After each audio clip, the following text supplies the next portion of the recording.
Tardes, estamos en la nueva conferencia magistral de Jimmy Tellería. Hoy es viernes 11 de diciembre, son las 15:30, 3:30 p.m. en Uruguay, 2:30 en Bolivia, y la conferencia del licenciado Jimmy Tellería será sobre los desafíos del trabajo en masculinidades. Jimmy Tellería es boliviano, tiene estudios en antropología social y especialidad en derechos humanos, derechos sexuales y derechos reproductivos, género y masculinidades. Es consultor nacional e internacional para agencias multilaterales, cooperación internacional y ONGs. Actualmente es director de SISTAC Masculinidades, una ONG de Bolivia, con 32 años de trabajo en la construcción de una sociedad de derechos y justicia.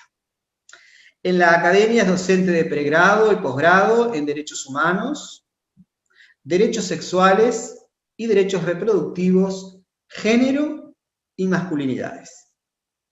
Desde su activismo promueve la justicia social, los derechos humanos, la igualdad de género, el trabajo en masculinidades tanto en Bolivia como en el resto de las Américas. Desarrolla metodologías innovadoras, modos de comunicar y educar creativos y contemporáneos, como metodologías interactivas y participativas, advocacy participativo y edu-entretenimiento. Bienvenido, Jimmy, un placer tenerte con nosotras y nosotros aquí en la conferencia. Adelante. Muy buenas tardes, muchísimas gracias a todos y todas las organizadores y organizadores de este evento. Para mí es un honor participar en representación de la experiencia de trabajo que tenemos aquí en Bolivia, pero también compartir con ustedes mi permanente reflexión crítica a todo nuestro trabajo en masculinidades. Un agradecimiento muy particular a ustedes en Uruguay por liderar todo este proceso en tiempos de virtualización. Definitivamente estamos viviendo un tiempo maravilloso en esta dimensión, pero muy complejo en nuestro relacionamiento cercano. Así que desde la distancia un abrazo para todos y todas las que nos acompañan. Quiero comenzar esta pequeña presentación desde mi lógica reflexiva, recuperando una ponencia que realicé en 2018 en Santiago, Chile, en el marco de la Conferencia Latinoamericana 20 años de estudios en masculinidades en América Latina, donde me planteaba el desafío en cuanto a la difícil traducción que tenemos cuando nos toca llevar adelante todo el bagaje teórico, todo el bagaje conceptual a procesos metodológicos, a trabajo con la comunidad, buenas tardes, a reflexión con los hombres y con las mujeres sobre estas dimensiones que nos convocan.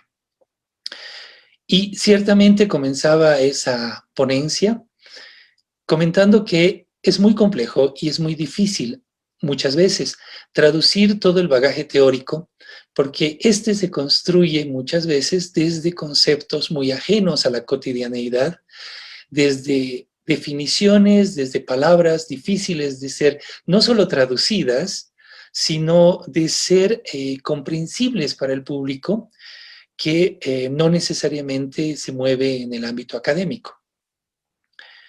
Ciertamente ha habido y hubieron todavía algunos elementos que me sirvieron para poner en mesa un diagnóstico sobre lo que estaba implicando este proceso de traducción. Uno inevitable es que hemos avanzado en los últimos 30 años en América Latina. La agenda de masculinidades ha avanzado significativamente, no solo desde el crecimiento en propuestas teóricas y metodológicas, sino también en intervenciones en las comunidades y el posicionamiento de esta agenda en estructuras de gobierno y del Estado. Según cada país, los avances van a ser mayores o menores, pero ciertamente en los últimos 30 años la agenda de masculinidades se ha ido instalando y hoy es un tema vigente. Definitivamente, también es necesario reconocer que en este proceso de construir esta agenda, de traducir toda esta teoría al campo metodológico, nos hemos visto en desafíos vinculados a cómo logramos que los hombres y también las mujeres que participan de estos procesos reflexivos se apropien de esta agenda. Traducir todo el bagaje teórico y el bagaje conceptual ha implicado hacer que todos los procesos sean comprensibles, es decir, que la gente pueda comprenderlos y entenderlos desde el cotidiano, desde su vivencia y, por supuesto, con un lenguaje cotidiano también. Implicó que sean aprehensibles, es decir, que la gente se sienta parte de esta agenda, se sienta parte de esta reflexión y que no entre en el facilismo de asociar que los problemas vinculados a las masculinidades, al poder, al patriarcado o al machismo son temas ajenos a uno mismo y por ende desafiarnos a que estos procesos sean aprehensibles desde nuestra propia vivencia y nuestra propia historia de vida ha implicado también el desarrollo de metodologías muy creativas en cuanto a promover reflexiones desde las historias vividas de cada uno y cada una de nosotros y nosotras. Decíamos que sean aprehensibles en el sentido de que haya un sentido de apropiación de estas reflexiones. Y aquí, evidentemente, uno de los temas centrales ha sido que hemos estado en el dilema entre construir un trabajo básicamente vinculado al espacio de la subjetividad, es decir, al cambio en la vivencia personal en el individuo, pero también nos hemos tenido que desafiar a pensar que ninguno de estos cambios solo y exclusivamente se dan en la vida personal, sino que estos cambios traducidos de nuestra vida personal a lo político, a lo social, a lo cultural, implican la promoción de esta agenda. También reflexionaba que en nuestra región latinoamericana la dificultad de traducir este bagaje teórico, todo este aporte de la academia a procesos metodológicos, se enfrentaba en la dificultad de lo pluricultural, lo multinacional, lo diverso de nuestros países. América Latina tiene una diversidad cultural tremendamente amplia y grande.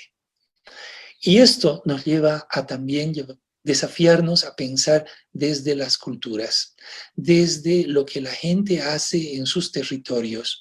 Y por supuesto, nuestras propias metodologías han tenido que ser no solo desafiadas en lo innovador y creativo, sino también en la flexibilidad para poder llegar a estos públicos diversos.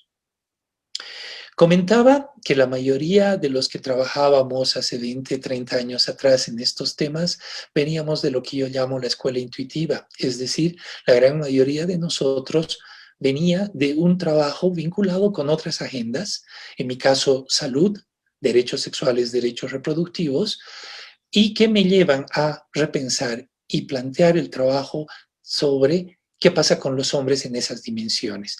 Y así como esta reflexión que yo tuve, seguramente otros y otras en ese momento también han hecho saltos reflexivos de las agendas que tenían al involucramiento, al trabajo, a la reflexión de las masculinidades en su agenda.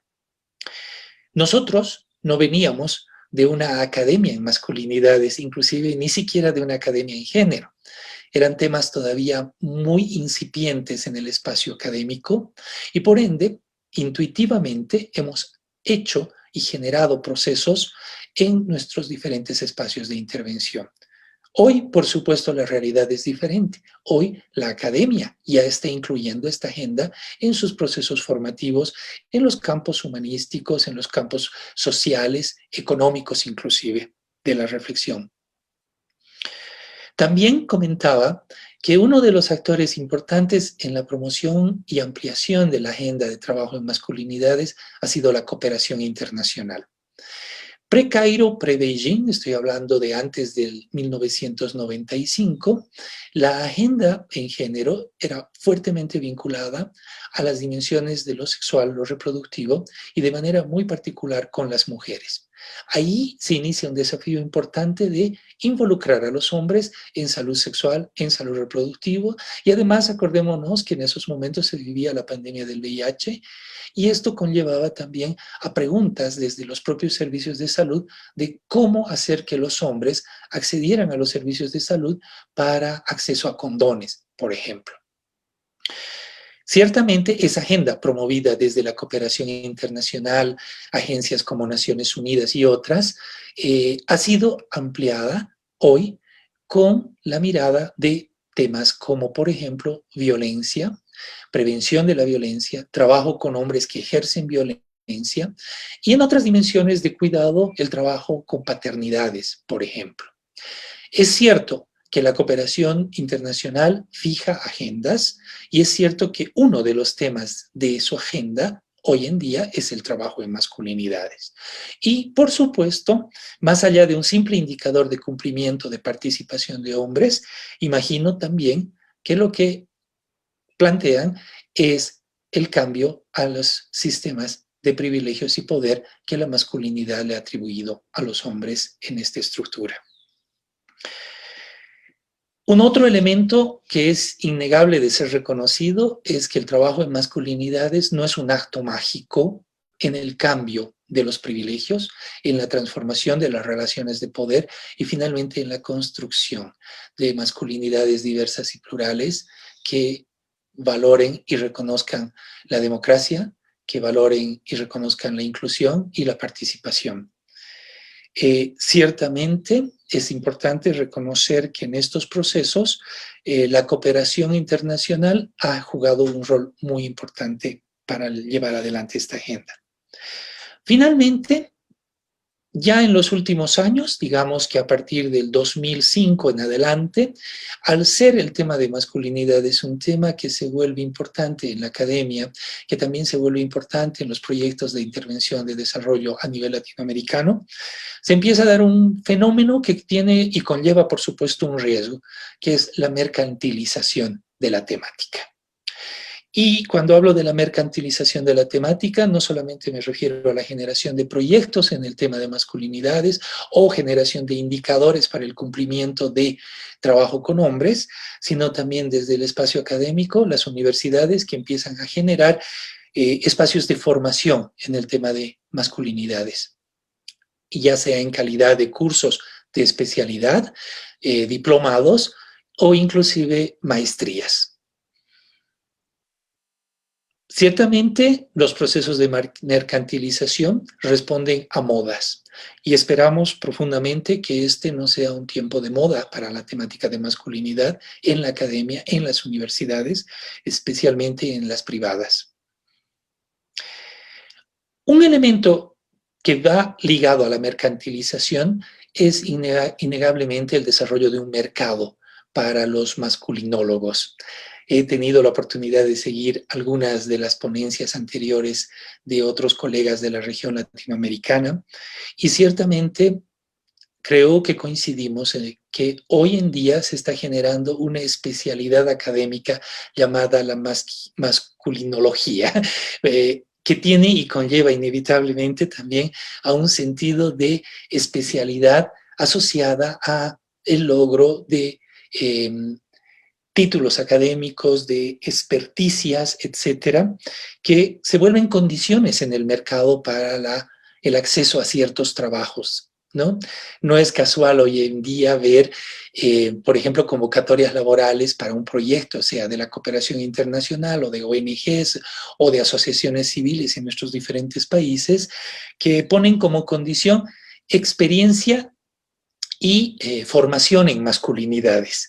Y esto inevitablemente conlleva también a que todos y todas las que quieren postular esos espacios tengan que acumular en la lógica del mercado académico títulos de especialidad en este tema.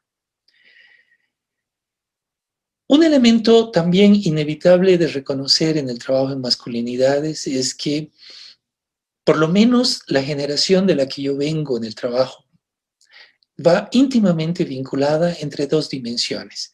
La dimensión activista, esta dimensión política de transformación que suma un conjunto de otras agendas también, y la academia. La academia desde la investigación, desde la generación de evidencia, desde la generación de conocimientos. Y yo creo que una de las riquezas que se tuvo en masculinidades en ese momento es el nexo que tuvimos y tenemos muchos de los que empezamos a trabajar este tema de masculinidades en América Latina entre la academia y el activismo. Y esto yo creo que es un punto importante que nos llevará a pensar en los desafíos futuros de cómo podemos enriquecer este trabajo. También es cierto que, aunque se ha generado evidencia desde la academia, toda esta evidencia es insuficiente aún. Hay múltiples dimensiones de exploración pendientes. Aún falta generar conocimiento en dimensiones muy complejas, muy ajenas muchas veces al sentido inicial con el que hemos empezado a trabajar masculinidades, pero que hoy se vuelven elementos centrales para la comprensión de todo esto. Por ejemplo, ahí me refiero a temas como política, economía, medio ambiente, vinculados a masculinidades. Y no solamente dimensiones tradicionales como salud, paternidad, familia, cuerpo, sexualidad. Si ese es el diagnóstico que presentaba en 2018 con los 20 años de estudios en masculinidades en América Latina, es inevitable reconocer que en estos últimos años se han ido generando nuevos desafíos y el desafío más contundente es el que estamos viviendo este año. Este año, producto de la pandemia de la COVID, inevitablemente nos hemos enfrentado a un desafío adicional, que es no solo la dificultad de traducir todo el bagaje teórico académico a procesos entendibles y comprensibles para la población, sino ser creativos metodológicamente. El uso de esta tecnología en este instante nos está llevando inevitablemente a repensar cómo hablamos de masculinidades cuando ya no estamos con las cercanías que habíamos desarrollado en las metodologías participativas de la educación popular, etcétera, que nos hacían tener cercanías con las personas, con los cuerpos, los propios participantes con su propia corporalidad, etcétera. Hoy tenemos que utilizar esta tecnología, la virtualidad, y por supuesto, esto conlleva inevitablemente también a un desafío creativo, pero flexible de metodologías de interacción. Hoy nos enfrentamos a la emergencia del conservadurismo. El conservadurismo en América Latina y a nivel global está presente en todas las dimensiones de la sociedad y sus instituciones. Y por supuesto, el trabajo en género, la propuesta y la apuesta feminista son agendas que incomodan a estos conservadurismos. La pregunta que tendríamos que hacernos, que es inevitable, es si la apuesta en masculinidades que estamos generando incomoda a los conservadurismos.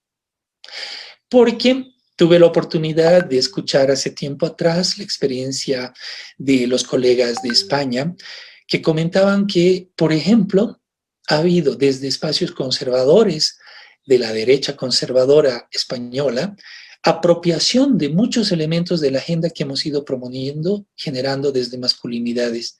Y entonces este es un tema que tocará también preguntarnos en este momento.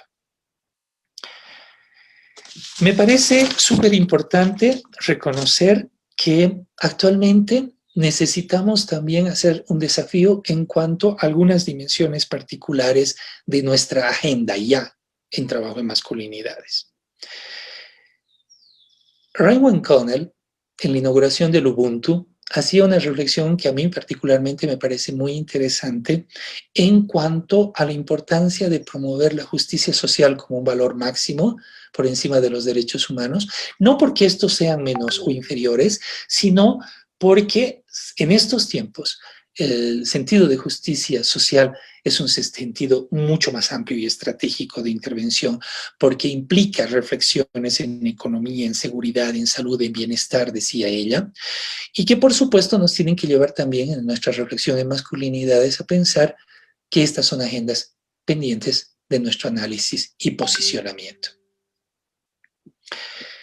Una agenda inevitable de desafío es nuestros relacionamientos formas de relacionamientos que tenemos que construir o que estamos construyendo con el feminismo o los feminismos como expresiones diversas y plurales. Es claro que debemos buscar un encuentro para trabajar juntos, para construir cooperación, para no reconocernos antagónicos, porque sí somos coincidentes en principios y ejes centrales de nuestras propuestas. Pero esto también nos lleva a que nosotros en el trabajo en masculinidades tengamos la posibilidad de traducir todo lo que estamos haciendo en una propuesta y apuesta política. Y no solo quedarnos en la dimensión de la subjetividad, porque por supuesto esto conllevará a lo que inevitablemente, ya lo comentaban otros expositores en el Ubuntu, no tengamos un piso político como trabajo en masculinidades y tengamos que inevitablemente recurrir a cada rato y permanentemente a lo que el feminismo propone y no ser nosotros unos sujetos que aportemos a esa propuesta, ampliándola, construyéndola desde esta mirada de la masculinidad. Un desafío inevitable en América, en nuestra América, es la descolonización. Y creo que aquí, desde las masculinidades, esta es una agenda pendiente, tremendamente necesaria en estos tiempos, porque no es solamente descolonizarnos del conocimiento del norte o de ese norte construido como referente de lo universal, sino es descolonizarnos de nuestras propias miradas coloniales. Es pensar que la colonialidad no solo se construye desde el norte o desde lo anglosajón, sino también desde nosotros mismos, desde nuestras propias relaciones, desde nuestras propias ubicaciones. Por ejemplo, reconocer y plantearnos que mucho del trabajo en masculinidades tiene como eje articulador lo urbano. Y por supuesto, el trabajo en la ruralidad, en lo indígena, en lo cultural, implica un cuestionamiento de ese eje colonial urbano y muchas veces clase mediero, que también es otro tema que necesitamos reflexionar. Este proceso de decolonialidad inevitablemente nos deberá llevar también a promover la emergencia de actorías desde los grupos diversos culturales en la temática de masculinidades. Yo siento que cuando nos reunimos o nos reuníamos físicamente en los espacios de masculinidades, sean encuentros, coloquios, etcétera, que en estos tiempos ya no lo podemos hacer físicamente, pero que los estamos haciendo de manera virtual, la presencia urbana, la presencia de hombres que pertenecen a un segmento de clase, que pertenecen a un segmento racial, etcétera, conllevan inevitablemente una concentración del conocimiento colonial. Por eso creo que este es un desafío pendiente, así como es pendiente también el recambio generacional. Yo creo que la emergencia de actorías, especialmente jóvenes, en esta temática, nos deben llevar a repensar por dónde va el trabajo de masculinidades desde esas agendas. Yo he tenido la oportunidad durante el confinamiento de marzo a junio de llevar adelante en un acto un poco desaforado, si quieren, 60 webinarios para hablar de masculinidades en la región y desde Bolivia. Y he tenido la oportunidad de esta tecnología que me ha permitido llegar a lugares que no hubiera llegado si no hubiera sido a través de estas propuestas y reunirme con grupos jóvenes emergentes, por ejemplo en Perú, que surgen desde los espacios universitarios, desde los espacios del activismo, desde otras agendas, desde otras regiones que no son los ejes centrales de nuestros países, las capitales, por ejemplo, y en este caso surgen del norte, del sur, del este, del oeste, y que llevan agendas muy desafiantes, muy innovadoras en cuanto al trabajo en masculinidades. Y por supuesto nos tocará también ahí hacer un proceso reflexivo sobre cómo se está dando este recambio. Todo recambio implica también tensiones. Y por supuesto, muchas de esas tensiones son las que estamos viviendo ahora en la medida en que nos tenemos que desafiar, y como Antonio Ramírez decía en su conferencia anterior, a repensar esta lógica de la competencia de los masculinólogos en el sentido de no solo medirnos, sino de reconocer la otredad, a esta otredad emergente que hace parte de esta agenda. Quiero también entrar a algunos elementos importantes que me llevaron a reflexionar en este tiempo virtual, algo que creo que lo reconocemos y valoramos todos.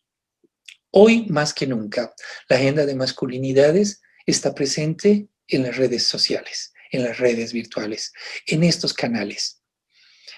Podría decir, sin miedo a equivocarme, que por día, por lo menos tenemos un evento en América Latina vinculado a temas de masculinidades, que si no hubiera sido por esta tecnología, tal vez hubiera quedado en la localidad, hubiera quedado en esa territorialidad que implica lo físico.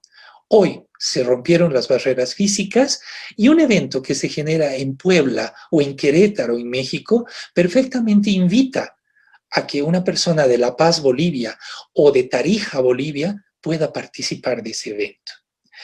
Hoy, más que nunca, estamos democratizando no solo el espacio de reflexión, sino también el de conocimiento. Y por supuesto, esto tiene su riesgo. Uno de los riesgos inevitables es la sobresaturación que podemos estar generando en cuanto al tema. En estas 2 últimas semanas de noviembre, hemos vivido, por supuesto, un conjunto de saturación en cuanto a experiencias y exposiciones de masculinidades. Primero, en el marco del famoso 19 de noviembre, ese famoso día construido como Día del Hombre, que también será un elemento que tenemos que reflexionar, porque cuidado vaya a ser que el mercado se lo compre y luego estén felicitando a los hombres solo por ser hombres, cuando el sentido tiene que ser inevitablemente otro. Y entonces, en torno al 19 de noviembre, hemos tenido montón de webinarios, montón de coloquios, montón de sesiones virtuales para hablar sobre diferentes temas. Creo muy valorado, muy valorable, pero siempre en la lógica de que a veces podemos correr el riesgo de saturar. En torno al 25 de noviembre pasó la misma historia. Y actualmente estamos viviendo ya el cierre del año, estamos a pocos días de hacer un cierre administrativo, por lo menos en algunos países de América Latina, cerramos en diciembre, otros en marzo, pero bueno, estamos entrando a un periodo donde, me imagino, apaciguaremos un poquito toda esta vorágine virtual que tenemos en cuanto al tema. Y a otros, por supuesto.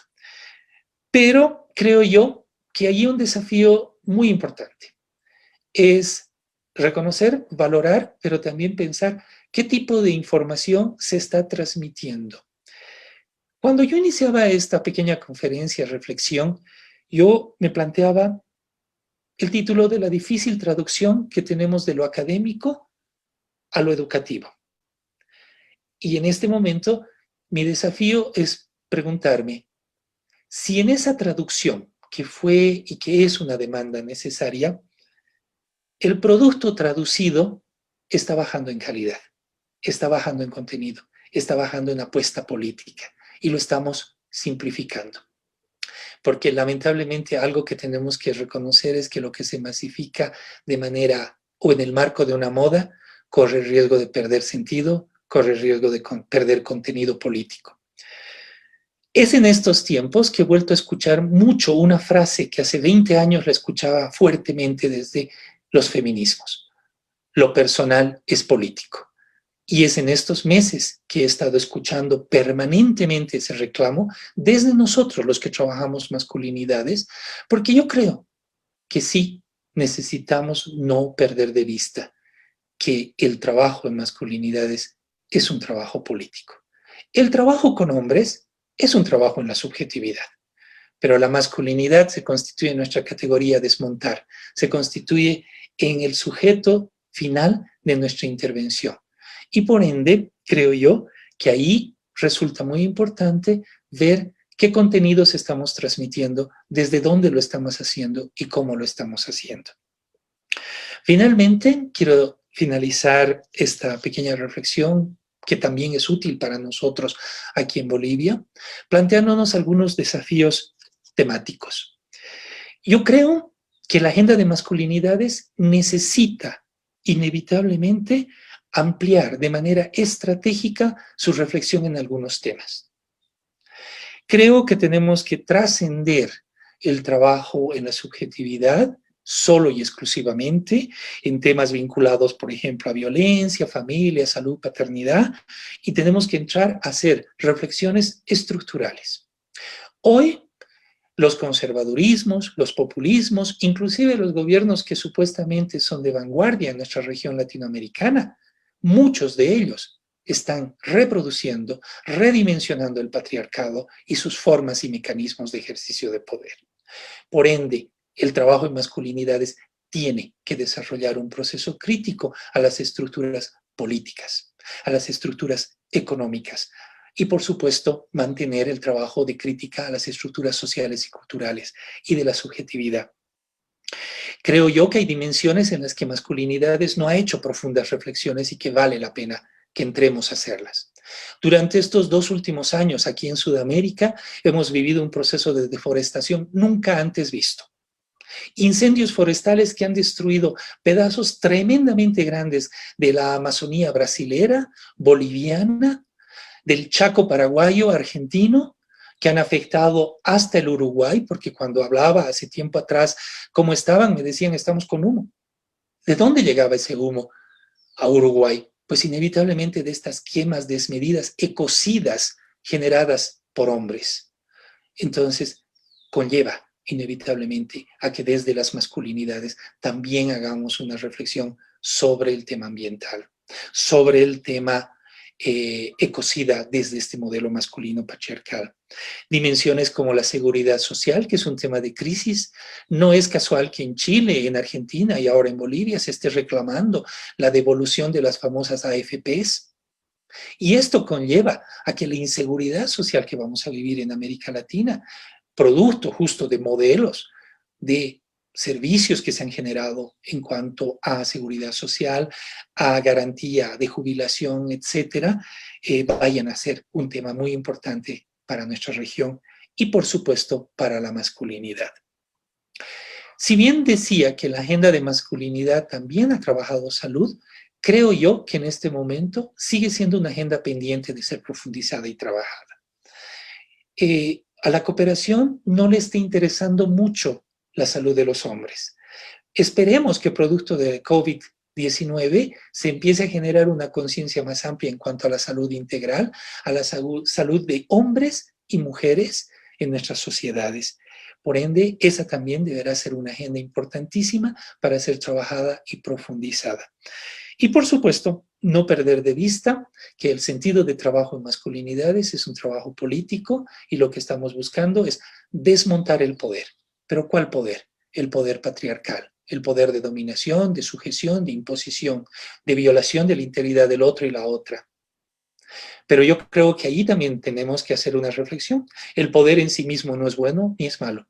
Todo depende del sentido de su ejercicio. Por ende, también creo que en masculinidades tenemos que reflexionar sobre el poder. No tener miedo al ejercicio del poder, pero sí replantearnos cómo queremos ejercer el poder. Muchísimas gracias a todos y todas. Muchas gracias, Jimmy. Bien. Agradecerles a los intérpretes, a las intérpretes, y bueno, y agradecerte tremendamente a ti por esta conferencia magistral realmente. Ha sido un placer escucharte. Muchas gracias a todas y todos, y nos vemos. Gracias.